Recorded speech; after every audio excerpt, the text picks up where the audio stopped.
E aí, pessoal, muito bom dia a todos. Vamos dar início ao nono encontro do nosso curso de tópicos especiais em programação.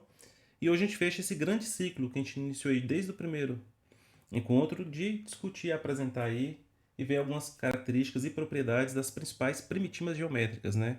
Até o encontro da semana passada a gente viu primitivas estar relacionadas ao plano bidimensional e hoje a gente conclui com uma passada rápida aqui sobre alguns dos muitos elementos tridimensionais, né, que a gente tem na geometria. Essa parte aqui é interessante que eu vou mostrar para vocês alguns objetos. Eu vou até adiantar aqui para vocês já verem aqui no que eu trouxe para vocês. São 5 elementos, né? A esfera, o cubo, os paralelepípedos, o cilindro e o cone. Claro que eu não estou exaurindo a lista completa, tem muito mais além desses, mas a ideia é, primeiro, que você reconheça, né, esse ente geométrico e conheça principalmente, dentre muitas relações que eles guardam entre si e propriedades e tudo, pelo menos de forma geral, a gente tem que ter uma noção aí de como a gente computa o volume e a área desses objetos, né? Como eu já destaquei algumas vezes, quando a gente estuda programação competitiva, a gente pode levar, na maior parte dos eventos, é permitido, é lícito que você leve um livro de notas, né? Algumas anotações, alguns rascunhos. Então, durante o contexto, mesmo que você tenha conhecimento técnico para derivar essas fórmulas novamente, para deduzir essas expressões, você acaba perdendo um tempo valioso no contexto fazendo esse processo de dedução, né? Então é interessante que, na medida do possível, você organize ali uma página, uma meia página, onde é que você tem a descrição desses elementos e essas principais expressões, né? Isso é útil primeiro porque você ganha esse tempo que eu estou comentando agora, né? Você não vai precisar deduzir essas expressões. E se porventura, durante o contexto, a solução passa pelo conhecimento dessas expressões e além disso a manipulação delas, você já parte direto para essa segunda etapa, né? Você parte de expressões que você já tem confiança, você já tem certeza da veracidade delas, aí você vai tentar aí usá-las em conjunto, tentando combiná-las para procurar o resultado aí que a questão quer que você descubra, né? Eu vou mostrar para vocês, principalmente aqui nos primeiros, mais ou menos de onde saem essas fórmulas, eu não vou deduzir todas, né? Talvez alguns de vocês já tenham a bagagem matemática para fazer essas deduções, alguns ainda não, aí depende do momento que você está no seu curso de engenharia, no seu curso de computação, né? A maior parte delas aqui depende de cálculo 3, então não sei, tem gente que já fez, tem gente que nem precisa fazer, a depender do curso que está fazendo, né? Mas o importante aqui, como eu falei para vocês, hoje nesse primeiro momento não é a dedução dessas expressões, e sim o conhecimento delas e, naturalmente, é uma futura manipulação, né? Você tem, às vezes, uma série de informações sobre a figura, falta uma ou duas delas, aí você vai usar uma ou mais dessas expressões aí para deduzir os valores ausentes, né? Então vamos lá, e o último recado antes de a gente começar a falar aqui sobre os entes tridimensionais é que o contest de hoje não será no Etcoder. Excepcionalmente, o Etcoder na agenda de contest desse fim de semana trouxe para o sábado o regular, que é um contest bem mais difícil, né? A primeira questão do regular já vai estar em nível D, E, do contest beginner que a gente está fazendo. Então, para a gente fazer um regular, acho que seria bem desmotivante para a maior parte de vocês que ainda está no começo da caminhada e poderia, de repente, fazer o contest sem acertar nenhuma. Isso é um pouco frustrante. Então, a gente vai fazer o nosso contest hoje no VJudge. Daqui a pouco a gente bota o link aí no chat. Então hoje, excepcionalmente, a gente vai para o VJudge. Eu já olhei a agenda aí do Etcoder. Semana que vem a gente tem mais um Beginner no sábado. E mantendo-se essa agenda, a gente volta a fazer os contests oficiais no sábado que vem. E esse contest de hoje, como foi um contest que eu mesmo escolhi questões todas de geometria, né? Então mais uma oportunidade para a gente praticar aí o conteúdo que a gente está vendo. A gente está focando o conteúdo nas listas, né? Quem está praticando as listas aí está vendo que as listas todas são só questões de geometria. E no caso aí dos contests é que a gente abre um pouco mais aí para o conteúdo mais amplo. Muito bem, vamos continuar. Se vocês quiserem participar aí, fiquem à vontade para levantando a mão ou sinalizando aí via chat que eu vou conversando com vocês à medida que a gente vai fazendo essa exposição.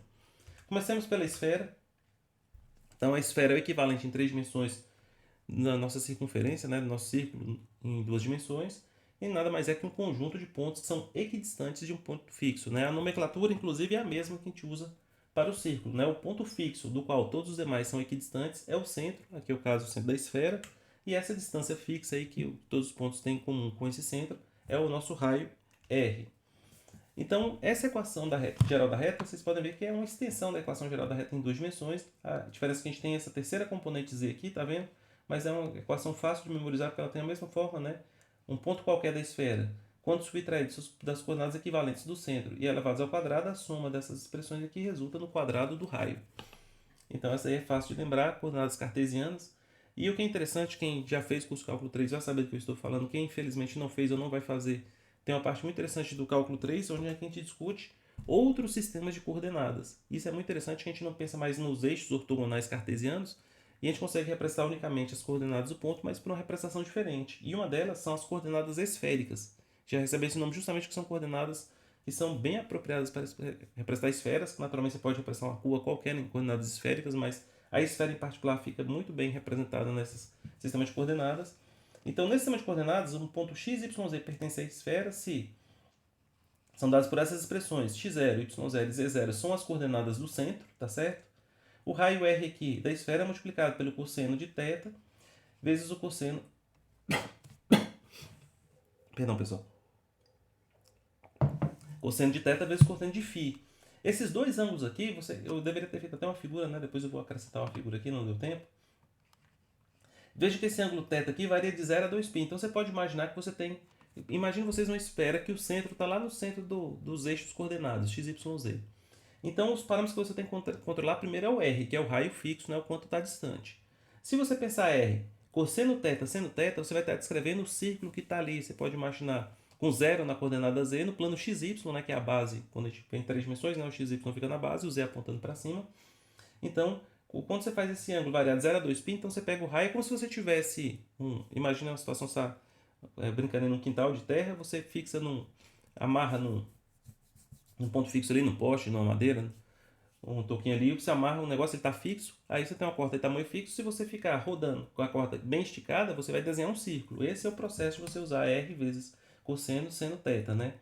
Quando você multiplica aqui pelo seno φ e o cosseno φ aqui, esse outro ângulo varia de 0 a 2π, então essa corda agora varia como se você pegasse lá no topo, no ponto máximo R positivo no Z e até o R negativo no Z também. Então faz um movimento nesse sentido. Então os ângulos vão controlar esses dois sentidos, né? O ângulo ali em relação XY, para poder pensar dessa maneira, e o ângulo em relação ao Z.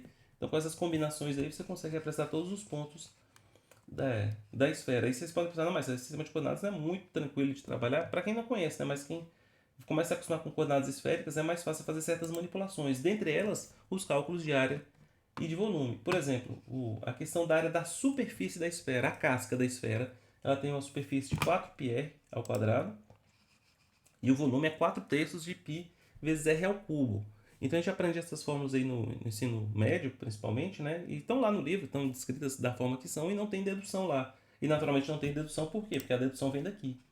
Então quando você quer calcular a área da superfície, você tem que usar integral dupla e o volume integral tripla, né? E aqui é que as coordenadas esféricas fazem diferença, porque quem conhece o mínimo de integral sabe que vai determinar os limites de integração. Eu teria que, em algum momento, aí botar onde varia, por exemplo, no primeiro caso aqui, se fossem coordenadas cartesianas, o x variando de tanto a tanto, agora o y tem que estar em função de x. E para botar o y em função de x, certamente aparecia um radical, aí as integrais talvez não tivessem primitivas, né?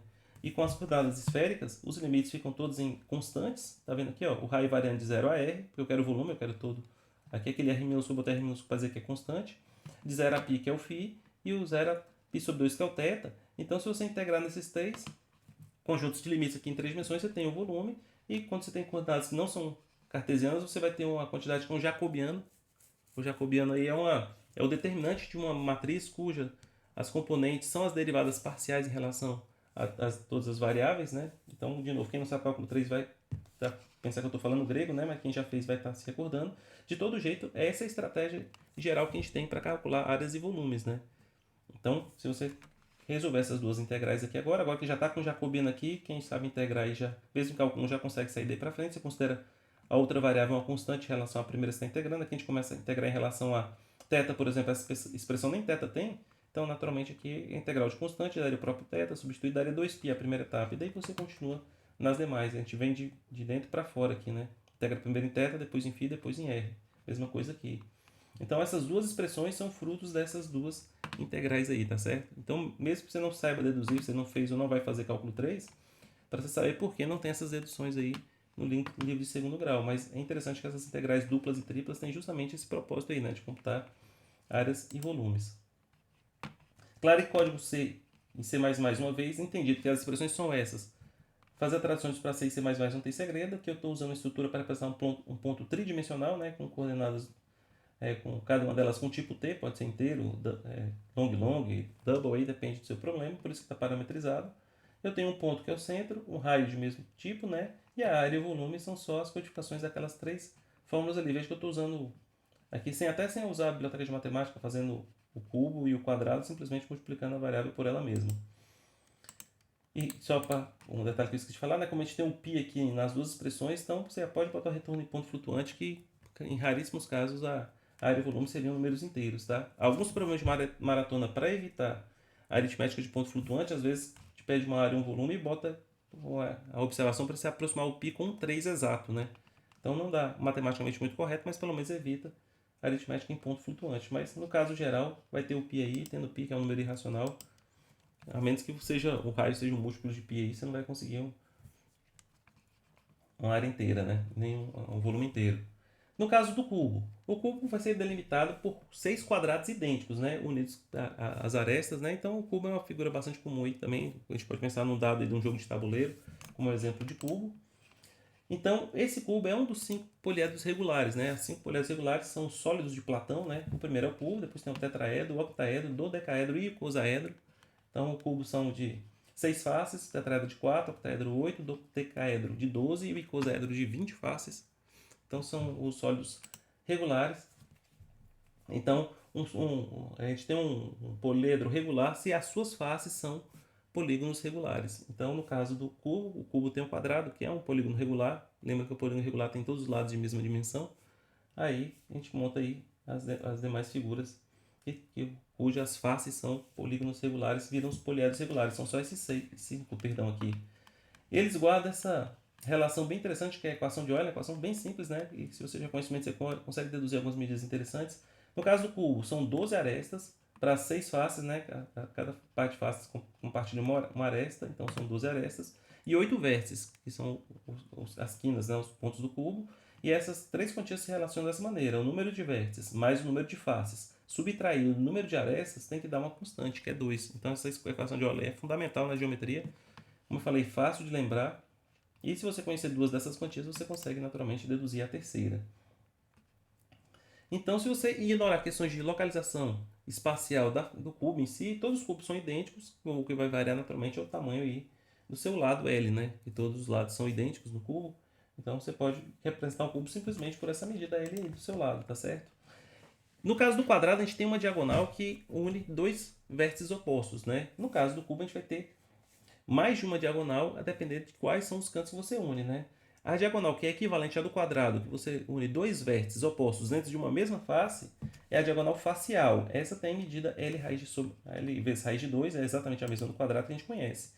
Existe a diagonal espacial, que você vai pegar dois vértices opostos dentro do cubo, você passa por dentro do cubo. Então você imagina, dentro do cubo você pega um vértice que é oposto ao outro dentro do cubo, essa é a diagonal espacial, que vai ter a medida de L raiz de 3. Então você tem essas duas diagonais aí, principais associadas ao cubo, né? Dentro de uma mesma face e dentro do cubo, e as medidas têm a ver com a raiz de 2 e a raiz de 3. Muito bem, a superfície do cubo é fácil de calcular, né? Porque são 6 quadrados, eu pego ali a área de cada um dos quadrados, são 6 quadrados, 6 vezes L ao quadrado é a área superficial do cubo, e o volume é fácil de lembrar também, que é o cubo do lado, tá certo? Agora tomar cuidado que, embora sejam expressões bem simples, até fáceis de lembrar, essa daqui em particular, você pode estar ocorrendo facilmente um erro de overflow, porque lembrando que a variável inteira, se passar de 10 a 9, a gente já tem que substituir para long long, né? Então às vezes você está com um problema simples de cubo, o lado chega até a 10 a sexta, 10 a sexta ao cubo é 10 a 18, então se você não estiver usando long long, você pode cair no erro de overflow, tá certo? Então as expressões bem simples, novamente, sem recorrer à biblioteca de matemática, eu uso o cubo do próprio tipo ali, tá certo? Multiplicando ele por ele mesmo. Muito bem. Em relação, eu até falei 3 porque eu estava com as esferas na cabeça. São 2 diagonais e 3 esferas, né? Eu falei que era 3 diagonais, vocês me permitam fazer essa correção.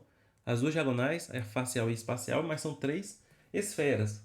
O quadrado tinha dois círculos associados ao quadrado, né? O círculo inscrito, que ficava dentro do quadrado, e o círculo circunscrito, que passava por fora do quadrado, contendo seus vértices. A gente vai ter esses dois também, a diferença é que a gente vai ter um a mais. A esfera circunscrita, ou seja, é a esfera que está contida dentro do cubo. Você pode imaginar que você tem uma caixa que é um cubo, você consegue guardar uma bola lá dentro e a bola cabe exatamente no sentido que a bola toca, cada uma das faces aí do quadrado é tangente à esfera, né? Então, essa que eu tô falando é escrita, né? Essa é a circunscrita. Perdão, pessoal, como eu bati o olho aqui e fiquei falando sem prestar atenção. Vamos com calma. Essa que eu falei é a inscrita, fica dentro.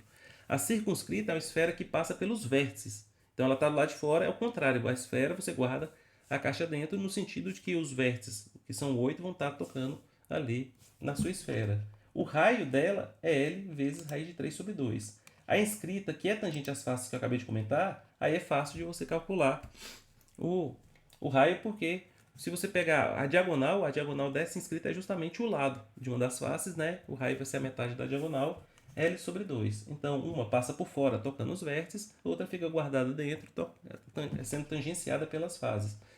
Perdão. E qual é a terceira esfera que não tem equivalente no quadrado?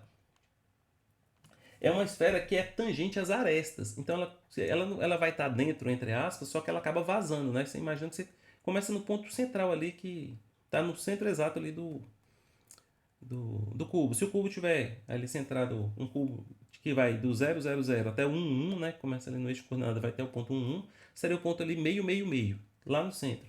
Imagina que você conseguisse fazer um software de animação e botar uma esfera lá no centro e você vai aumentando progressivamente o raio.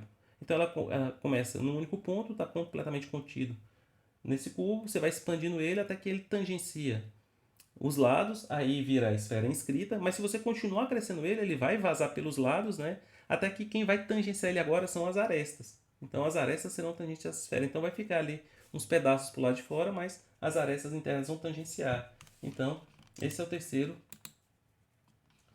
a terceira das esferas associadas ao cubo, e essa tem raio L dividido pela raiz de 2, tá certo? Ou L vezes raiz de 2 sobre 2, que seria uma expressão exatamente equivalente. Tá certo? Passemos para os paralelepípedos. E o que é um paralelepípedo? Uma palavra comprida, ruim de falar, né?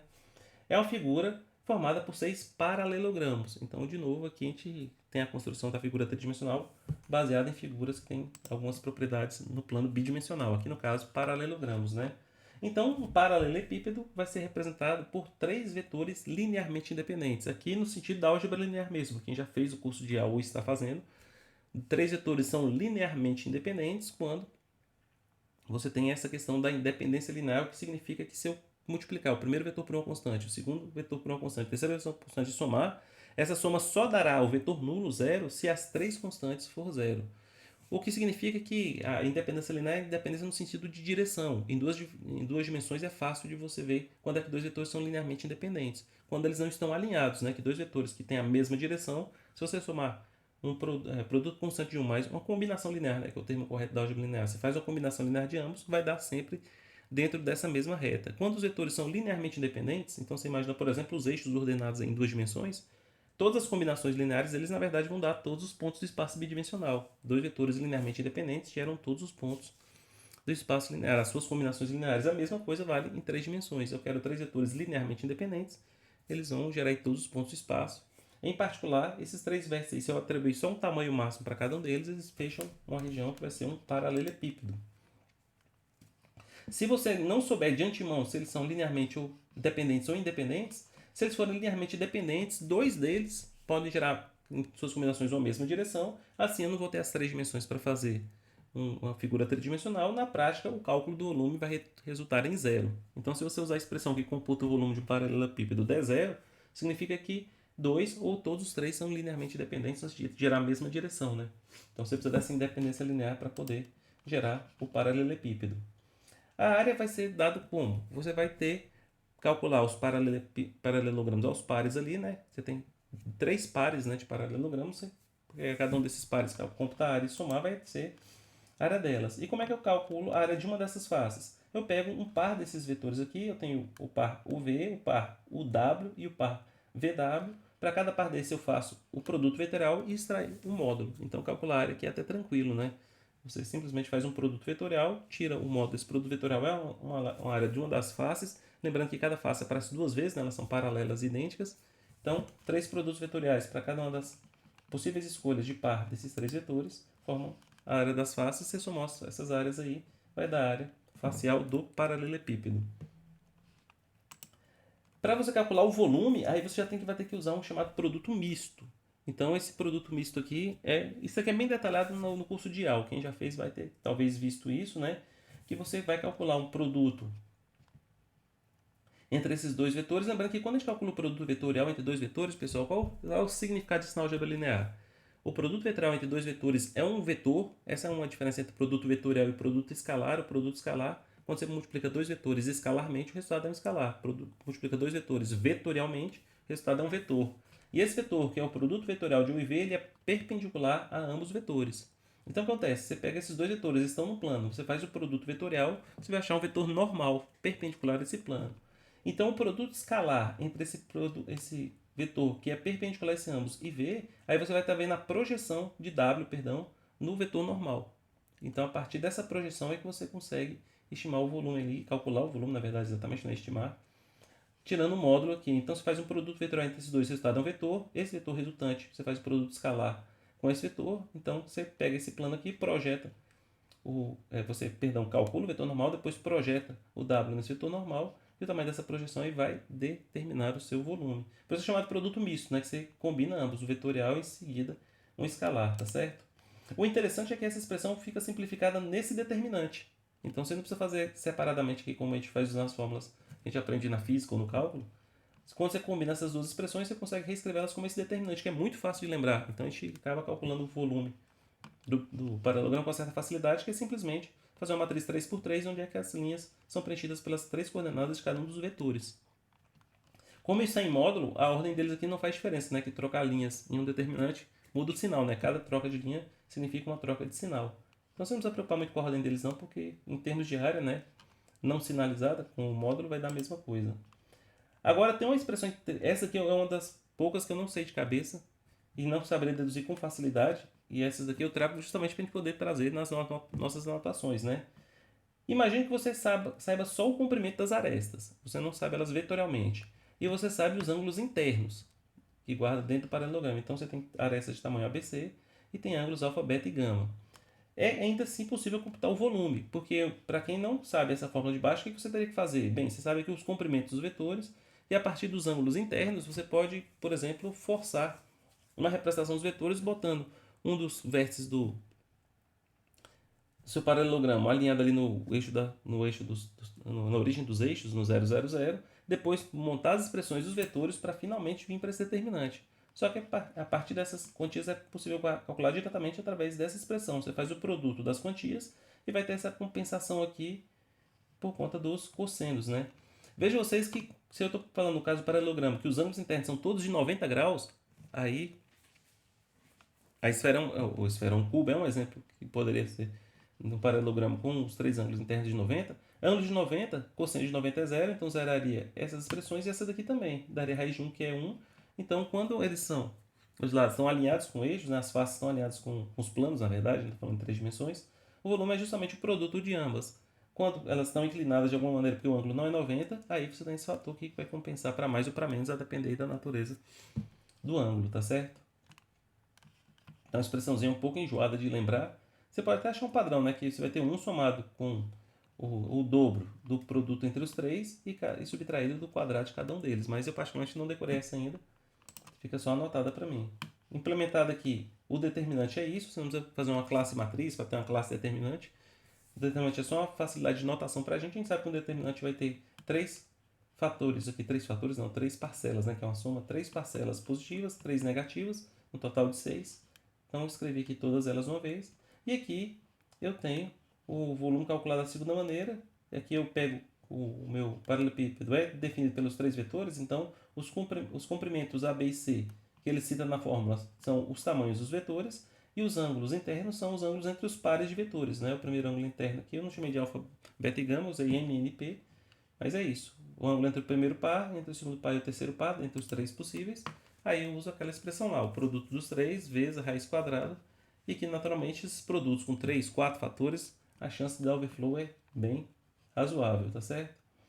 E aqui, essa terceira implementação é interessante que se você tiver um método que calcula o produto escalar entre dois vetores e um método que calcula o produto vetorial, aí você pode fazer aquela história do produto misto, né? Calcula o produto vetorial entre os dois, o resultado é o vetor, que será o segundo parâmetro aqui do produto escalar, terminei e tiro o valor absoluto. Então, três métodos diferentes para computar o volume, tá certo? Infelizmente, os métodos aqui têm exatamente a mesma lista de parâmetros, que é nenhum, né? Eu estou usando aqui dentro de uma classe, não preciso de nenhum parâmetro adicional além dos 3 vetores para computar o volume. Então, no caso C e C++, não tem como fazer uma sobrecarga que eu mantenha o nome, a mesma lista de parâmetros, o mesmo retorno, o mesmo qualificador, e aí não vai dar um erro. Aí eu tenho que usar esse expediente de botar volume 1, volume 2 e volume 3, né? No fim das contas, é o que a gente acaba fazendo. Mas você tem uma das três aí, vai te servir se você. Todas as três, se você tiver os 3 vetores que definem o paralelepípedo, qualquer uma das três vai calcular aí corretamente o volume. E por fim, para calcular a área, lembra que a área tem que calcular o tamanho das áreas faciais. Então eu calculo primeiro o produto vetorial entre um par, produto vetorial vai dar um vetor, eu posso extrair do vetor o seu comprimento. O comprimento é uma quantidade positiva que é a área da face UV. Mesma coisa para o VW. Lembrando que cada uma dessas faces aparece 2 vezes, né? Por isso que tem esse fator de 2 compensando a soma dessas 3 áreas.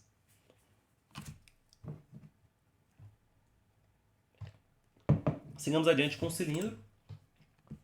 Então, o que vai acontecer? No caso do cilindro, ele vai ser uma figura formada por pontos que são equidistantes, nesse sentido, lembrando aí a circunferência, só que eles não são mais equidistantes de um ponto, mas sim de um eixo. Esse eixo aí vai ser, em geral, um segmento de reta. A gente está falando de cilindros finitos, né? Então a gente passa um segmento de reta e fala, eu quero todos os pontos que são equidistantes desse segmento de reta. O resultado disso é um cilindro, né? Essa distância fixa também recebe o nome de raio, que é a mesma ideia, né? Uma distância fixa. Aqui a diferença é que em vez de eu ter um centro, o centro força a questão da esfera, aqui eu tenho um eixo, um segmento de reta, um eixo que é um segmento de reta, que vai fazer a repressão do cilindro, né? Então, como é que a gente representa o cilindro? Eu preciso saber essa distância aí e o comprimento desse segmento de reta, que vai ser a distância entre as duas faces circulares opostas, né? Que o cilindro vai ter, quando ele é finito, ele tem duas faces opostas que são circulares. O desenho está aqui, ó.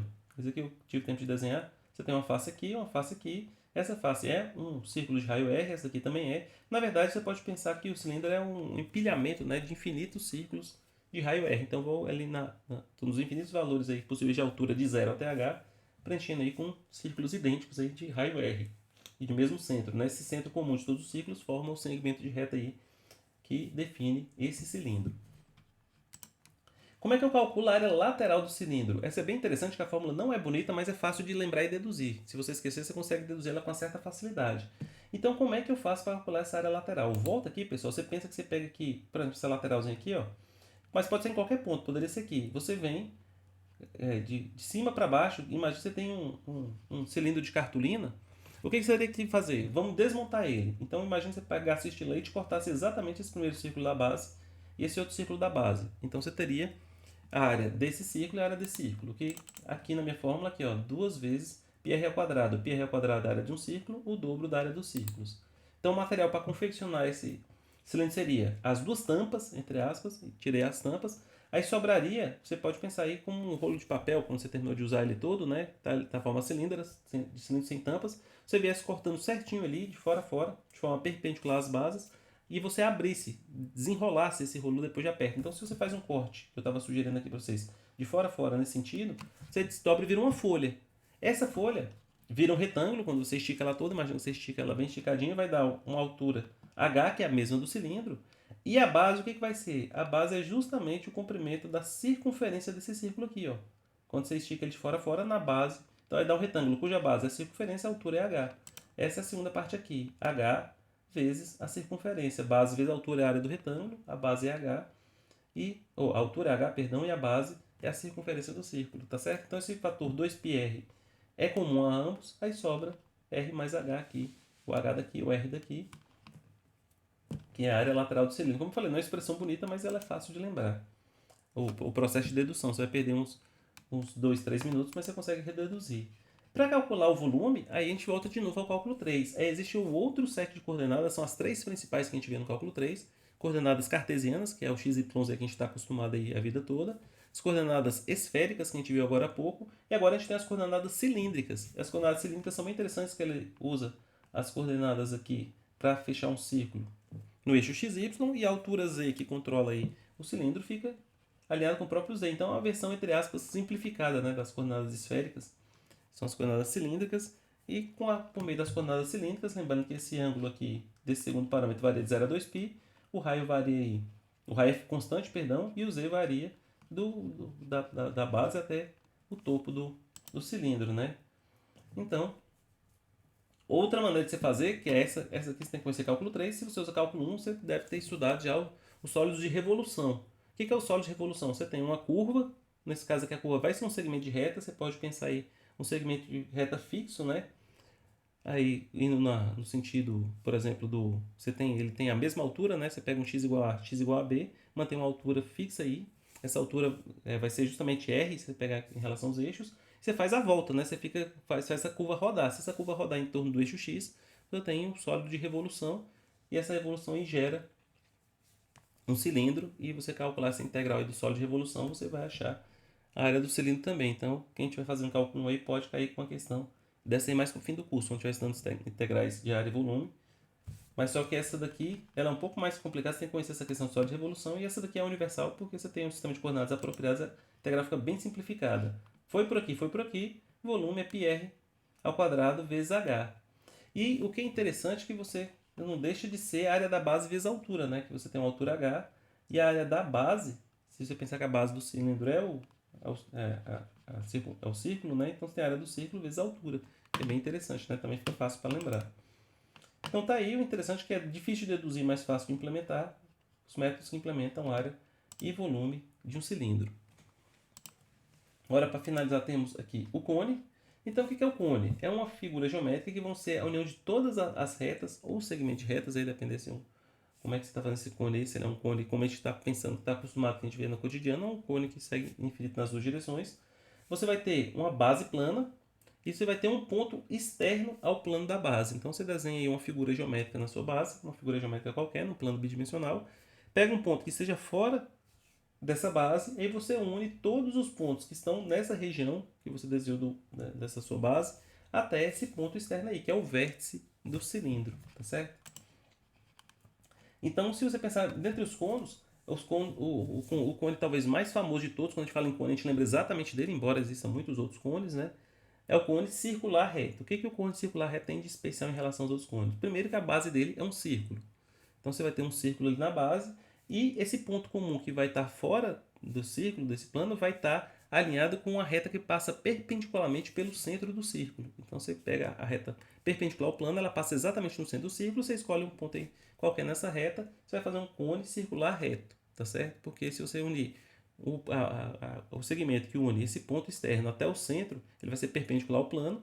Aí se você fizer a união com um raio qualquer desse círculo lá embaixo, você vai fazer dois catetos ali perpendiculares de um triângulo retângulo. Aí o segmento que une o ponto do círculo lá, da circunferência do círculo até o ponto vértice, ele vai ser a hipotenusa. Por isso que ele tem esse nome de cone circular reto, tá certo?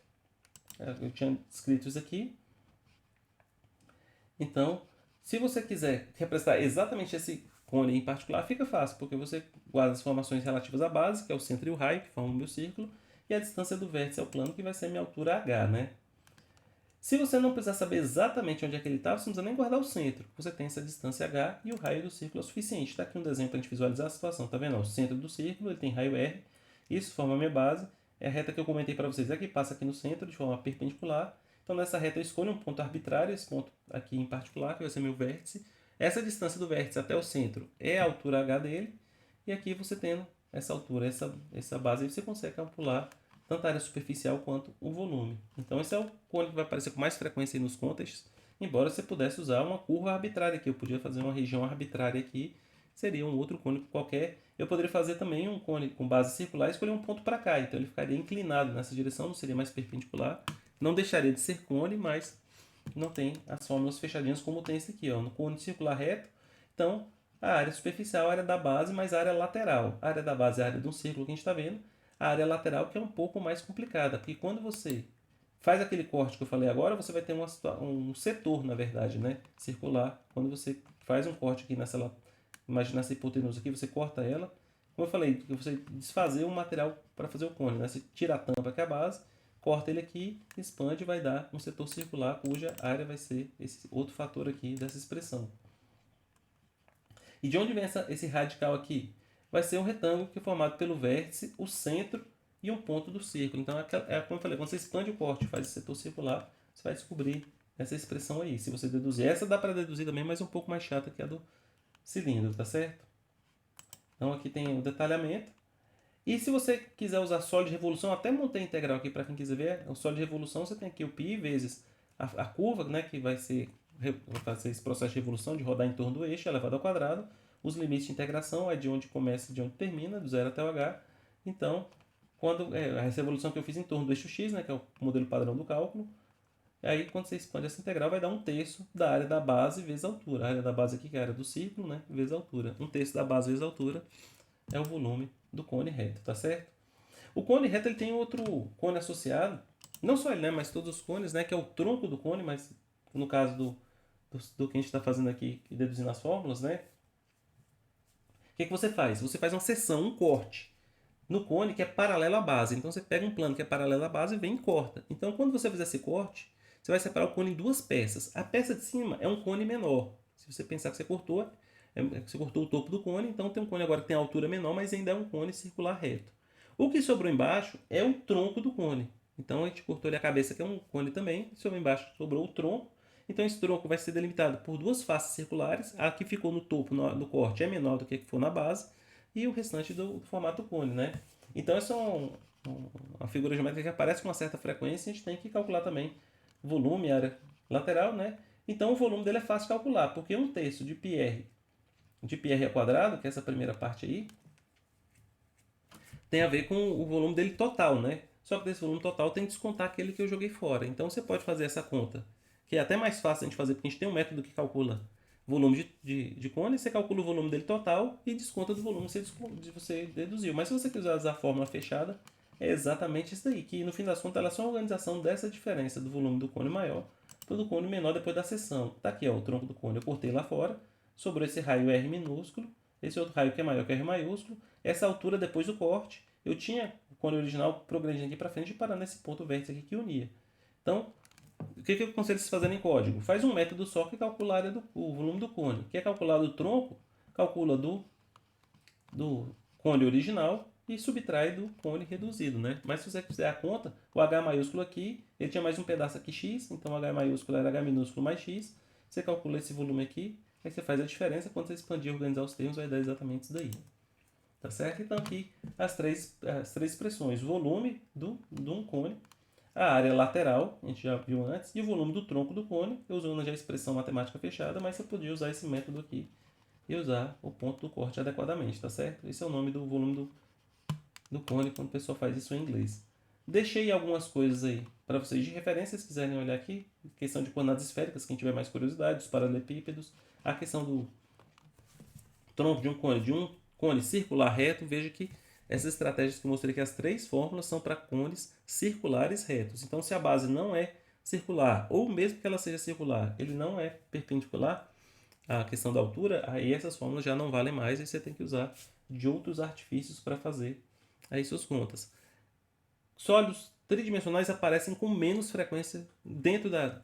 A geometria já aparece com a frequência reduzida em relação a outros grandes temas, né? E muito disso se dá principalmente porque é difícil fazer, né, coisas interessantes em geometria sem aritmética de ponto flutuante. Então, agora que os juízes estão até mais inteligentes, com corretores customizados, está até mais fácil elaborar esses problemas. Mas no passado, que a comparação era via diff, eram sempre problemas que podiam trazer alguma dificuldade no processo de correção, né? E numa disputa e no evento não fica legal, né? Você ter que cancelar um problema, e isso pode prejudicar aí a questão da vitória e tudo. E dentro desse universo reduzido da geometria, menos ainda é a frequência de problemas que envolvem figuras tridimensionais. Quando eles aparecem, pessoal, a dificuldade primeira é que pode ser que você não lembre um volume, uma área, uma dessas métricas aí de cabeça, e você perca muito tempo deduzindo, usando cálculo, usando alguma coisa que você tem dentro do seu ferramental. E mesmo quando a gente sabe quais são essas expressões, às vezes a gente quer uma relação que não faz parte delas, né? Eu trouxe até um problema para vocês, deixa eu até abrir ele, faz tempo que eu não mostro o problema. Mas vou mostrar um problema para vocês aqui que ilustra bem como é que é a natureza de problemas de 3D no contexto de programação competitiva. Então, a dificuldade que você vai ter primeiro é de lembrar as relações, as fórmulas, essa é a primeira parte da dificuldade. E a segunda é como é que eu trabalho elas para produzir o resultado, porque às vezes é até óbvio como eu tenho que fazer essa combinação, mas isso aqui o nosso colega é o OJ 10297. OJ 10297. O Enzo falou isso na semana passada, que fez a dedução, usou os passos corretos e não bateu o WA porque a sequência de equações que ele usou, embora correta geometricamente e matematicamente falando, não é a mesma sequência que o corretor usou, né? O juiz foi configurado para corrigir, quem fez a questão fez um gabarito usando outra estratégia, e às vezes não bate por questão de propagação de erro. Isso é bem enjoado, né? Então, são coisas que a gente não tem muito como evitar, faz parte da geometria. Se você ficar tomando WA numa coisa que você sabe que está certa, como era o caso do colega que eu citei agora, às vezes você vai ter que mudar de estratégia, infelizmente, né? Que é meio chato, mas é como isso funciona, né? Então, esse problema aqui, por exemplo, do que a gente tem lá no J é um castor que está ruindo um tronco. É bem interessante, né? Porque tem até uma aplicação prática, né? O castor vai ruindo o tronco. Aqui, então, o tronco começava, era um cilindro, né? Mas depois do processo que ele roeu, ele vai roendo a lateral, ele vai descrever que aqui dentro vai ficar um cilindro menor, de altura D minúsculo, tá vendo? E o raio dele também vai ser D minúsculo, então vai ser um cone aí interessante. E o que vai sobrar para cá e para cá? Dois troncos de cone. Então eu tenho aqui um cilindro de altura D e base D também, o raio da base aqui, é diâmetro na verdade, né? O raio D sobre 2. E aqui no total é D maiúsculo, aqui o corte aqui é D minúsculo, e aqui você vai naturalmente poder deduzir dois troncos de cone. E o que ele quer saber, qual foi, se eu não me engano, eu não, ele quer saber. Ah, exatamente o que ele fala. Ele quer saber qual o valor de D minúsculo, de tal forma que o nosso castor aqui tenha ruído um volume igual a V. Então, esse volume aqui que foi consumido por ele tem que ser igual a V. Então, veja que a fórmula não é simplesmente uma aplicação direta de fórmulas. Então, o que está ausente aqui agora é V. O problema te dá o D maiúsculo e o V, se eu não me engano, são esses os parâmetros da entrada. Exatamente. Você recebe D e V na entrada e você quer calcular o D minúsculo. Então tem algumas estratégias para fazer isso. Então, como é que você vai fazer? Você calcula a área toda e subtrai as outras? É uma ideia de você fazer isso. E por aí vai. Então eu não vou nem mostrar o gabarito está aí, está à disposição de vocês. Eu vou mostrar exatamente como eu fiz agora para não viciar ninguém a pensar, mas a ideia aqui é justamente isso. O que eu vou fazer? Eu vou fazer por diferença, eu calculo o total e faço a diferença dessas áreas, ou eu vou fazer por soma, eu calculo a área dessa, somo tudo e depois eu vou ver como é que isso fica. Então é bem interessante porque a depender da abordagem que você escolhe, você vai usar um set de fórmulas diferentes. O importante aqui é que você tem o D maiúsculo conhecido, o V conhecido, e qual é a relação de V com D maiúsculo e D minúsculo? Eu preciso de expressões que sobre o D minúsculo. E aqui tem uma estratégia interessante, pessoal, aqui. Se essa variável não for fácil de você isolar ela, para você, bem, agora ela está isolada, basta usar uma fórmula fechada e computar, né? Se você não conseguir isolar ela no papel, você tem algumas outras estratégias. Essa expressão, a expressão que vira uma função crescente em função de D, ou decrescente, se a função for monótona no sentido matemático, monótona é uma função que ela cresce ou decresce à medida que você avança o valor, monótona crescente ou decrescente, e tem não decrescente e não crescente, mas não vamos entrar nas especificidades. Se a função for monótona, você pode achar o valor correto sem isolar a variável. Você pode fazer isso por busca binária. Você chuta um valor, se esse valor estiver correto, excelente. Não está correto, ela sendo monótona, aí você sabe se você vai aumentar ou diminuir o valor em busca daquele valor exato. Ainda mais quando é ponto flutuante, aí você vai até uma aproximação razoável aí, esperada para a resposta do problema. Então é interessante que às vezes você está com uma fórmula complicada e eu já vi muita gente travar e quando vai me mostrar depois as contas que fez, falar, eu fiz até aqui e não soube isolar essa variável. Eu falei, olha, realmente, você está correto, é exatamente essa expressão. E isolar essa variável não é trivial, quando é possível, às vezes não é trivial, às vezes nem possível é. O que você podia fazer agora é se valer da busca binária, olhando que quando a gente pensa, por exemplo, em volume. Você tem um volume que o parâmetro desconhecido é o raio, seja uma esfera, um cilindro, um troco de cone, ele fala, bem, se eu aumentar o raio, aumenta o volume, naturalmente. Ora, então eu tenho uma relação aí monótona, né? O volume está proporcional ao raio. Quanto maior o raio, maior o volume. E essa proporção não precisa ser nem linear, né? Aí a questão pode ser cúbica, quadrática, se for uma área. Mas o importante é, aumentou o raio, aumenta a quantidade. Então você fala, olha, eu quero saber o raio para qual que esse volume dê exatamente 100 unidades. Aí você chuta um raio de 5. Aí você calculou, fala, deu 300. Você fala, opa, 5 é muito. O que eu faço agora? Busca binária, chuto 2,5.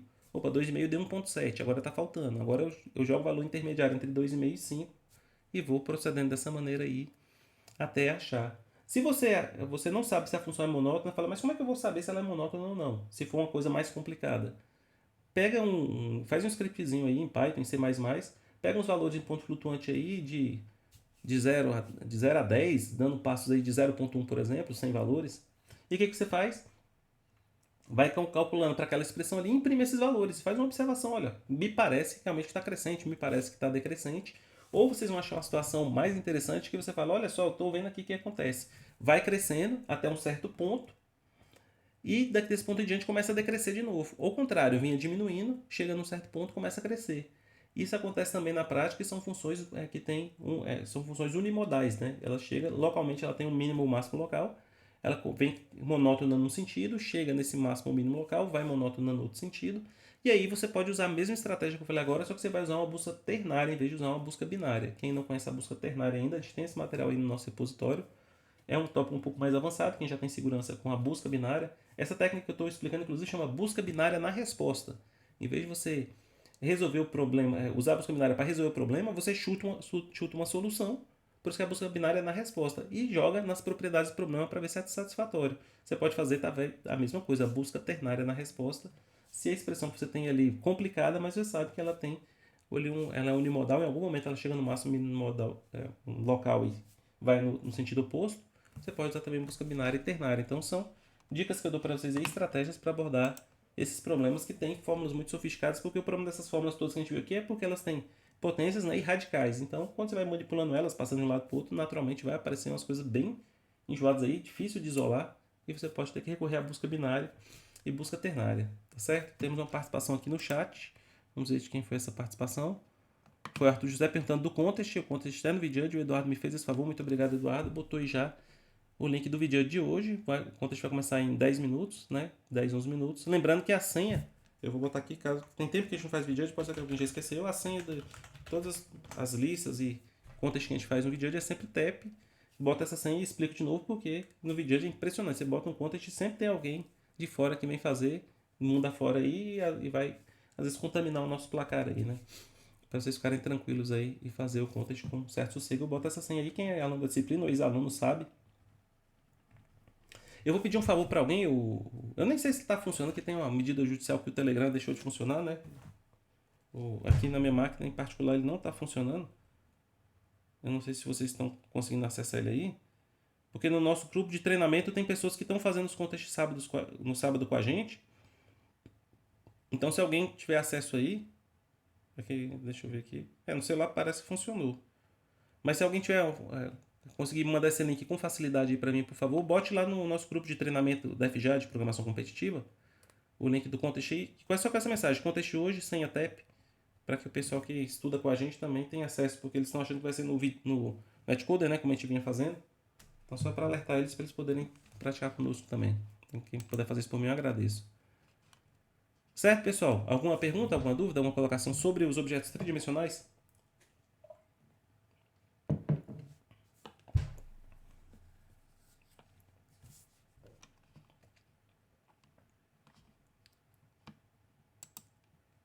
Ok, sem manifestações no momento, mas fiquem à vontade para se manifestar. Que eu acabei de lembrar mais um.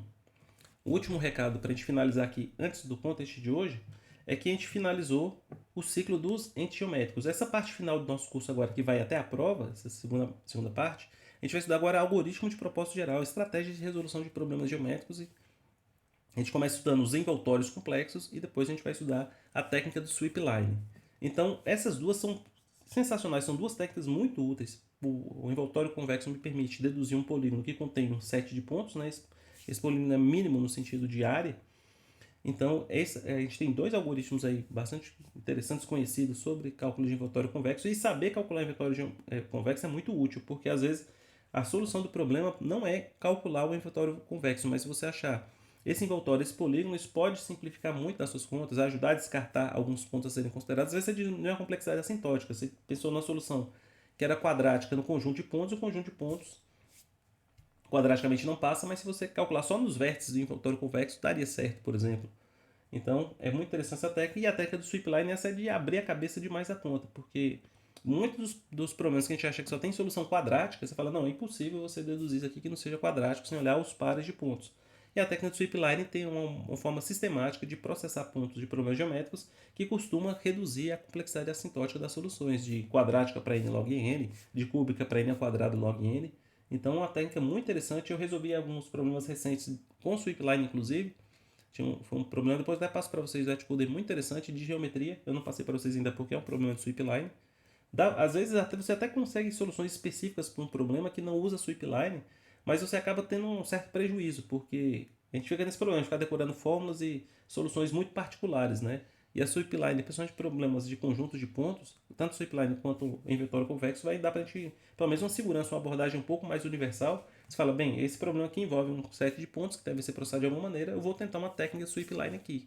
Isso aí pode te dar uma maneira de atacar os problemas, ao invés de você ficar pensando em especificidades de cada problema e resolvendo cada problema de forma distinta. Então, esse finalzinho do curso é fundamental. Quem não está acompanhando ao vivo conosco e puder, peço que acompanhe, porque essas vão ser interessantes. Você pode eventualmente ter uma dúvida ali na hora de já conversar aqui. E quem não pode mesmo, que acompanhe com um pouquinho mais de atenção esses últimos aí, porque vai ser o passo, né? Se você pensar que você está iniciante, entre aspas, em problemas de geometria, você está resolvendo problemas que envolvem o uso e a manipulação das fórmulas que eu venho apresentando, né? De representar bem um ente geométrico ali em C e C++. O passo que você vai dar para resolver os problemas um pouco mais sofisticados aí, para começar a se tornar um competidor em nível intermediário, é dominar as técnicas de envoltório convexo e de sweepline. Isso aí vai fazer uma diferença bastante positiva aí no desempenho de vocês quando se diz respeito a questões de geometria computacional. Certo, senhores e senhoritas? Vamos então fazer o encerramento dessa primeira parte. Eu vou interromper o vídeo que vai para o YouTube para ficar só com a parte teórica. A gente vai fazer o nosso contest que vai começar exatamente às 10. E não deixem de voltar, infelizmente não voltam todos, né? Para participar do Upsolving, que é o Upsolving que é o fundamental do nosso curso. A exposição teórica é importante para você saber o que existe de possibilidades. O treino é fundamental porque a gente está estudando justamente para poder ter essa capacidade, né, de ampliar nossa capacidade de resolução de problemas com um ambiente com pouco tempo, sob uma certa pressão, mas você só consolida esse conhecimento e melhora seu desempenho justamente quando você começa a entender onde houver os problemas. Faltou tempo, usei a técnica inapropriada, implementei mal, pensei, interpretei errado o problema, você vai identificando os erros e vai crescendo e maturando e vai ficando aí cada vez mais capaz de resolver problemas com precisão e em pouco tempo, né? Então, se você perder a etapa do Upsolve, você está perdendo uma etapa aí fundamental na construção desse conhecimento. Então, não deixem de vir. Eu sei que é cansativo, 4 horas é cansativo para todos nós, mas o benefício é muito grande. Então, não deixem de participar e, eventualmente, se você não tiver jeito de participar mesmo, eu estou postando esses dois vídeos, na parte teórica e do Upsolving. Pouca gente está vendo, mas tem realmente assim, chega a ser o dobro as pessoas que veem o Upsolving em relação à parte teórica. Então, pelo menos nesse ponto eu fico satisfeito que realmente é a parte fundamental aí que não pode ser perdida de forma alguma, tá bem? Então tá interrompido aqui o vídeo que vai para o YouTube.